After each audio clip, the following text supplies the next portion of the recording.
We want to bring now Wahagen in. Wahagen is our tech correspondent over at the National Pulse, who's been looking into TikTok and really trying to throw a spanner in the works, as Steve said before the break, about the forced TikTok plan. Wahagen, welcome to the show. Thanks for joining us here this morning. I just want to ask you, let's start at the beginning. The things that we know about TikTok and the way TikTok operates so far. Walk us through it. Yeah, so far we know from reports that TikTok has been leaking different type of data, such as the clipboard or videos and photos that one has on their local drive. And so what from my side, what I have tried to do, and you laid out pretty great on the last segment, that I tried to reverse engineer the networking side of the application. So what is the network doing? And what kind of data is the network requesting from the user? So I'm the middleman in this process, and I'm using the APIs of TikTok application on my Android phone to observe these connections. So I started off with TikTok, and I saw and I could confirm that, yes, that is true. There are encrypted data requests happening from TikTok servers, and they are requesting data from the phone. These are most of the time decrypted, but through the implementation of my SSL pinning, which basically cuts off the secure line and tries to understand what is happening in the process. I've seen that the servers are requesting large amount of data. The most basic stuff are what type of phone I'm using, what is my network connection, what's my application version, what is my phone version, etc., etc. So there is the basic standard bulk of data that is being requested from the server.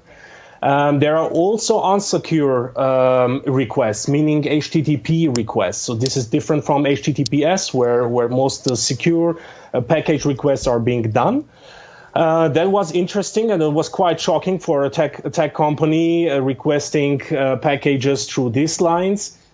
And I guess the shocking part was for me during the investigation, which is still ongoing, was that there was this one request from the server. This happened one time during 2 hours, compared to the other requests, which happen every 3 minutes. So every 3 minutes, a server is requesting data.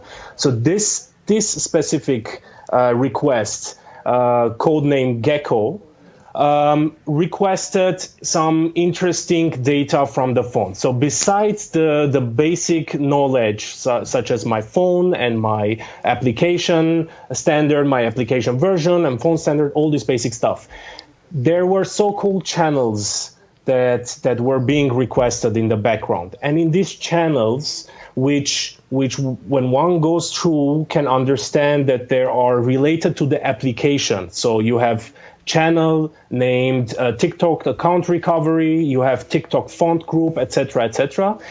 There was some highlights which embedded the name COVID-19. So this is quite shocking, because one would ask, why in the world would an application ask for a channel named COVID-19, right? The other one was coronavirus COVID-19. So these are channels that the server definitely is requesting from the phone, and the phone is sending this data back. So it is important also to understand that we cannot always read behind this line, because the implementation technique, it's kind of a hit and miss, because it can read some of the encrypted files and some it cannot. But these channels were quite shocking. Wahagen, this is Steve Bannon. Just for our audience, yes. You know, there's 100 people bidding on this thing, and it causes 100 million downloads in America. Is that correct? Every teenager in the country's on there. Our audience either has grandchildren and or children that are all over this, and maybe the young adults listening are all over it. Are what you saying is this all, you know, General Spalding tells us, hey, they're just sucking this thing all up in some interim basis, all going back to a server in China. Is this the CCP? Is this actually more dangerous as far as the CCP knowing about everything about you than has been disclosed in the past? Is that the point you're trying to get to in tech speak?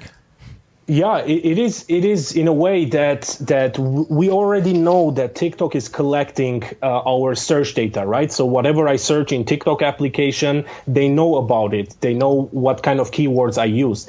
But this is beyond the keywords. So this is an element inside of the application which is named COVID-19 for whichever reason is sending data to the TikTok servers. So one has to ask, why does TikTok need to know the element named COVID-19 and coronavirus COVID-19? So these are two types. So definitely they are looking in some ways. And Wahagen, Wahagen, we got 90 seconds left, but we're going to break. We're going to bring you back on after the break as well. But I just want to ask this question to clarify for the audience. You're saying that the app is requesting information from your phone related to COVID-19 and coronavirus.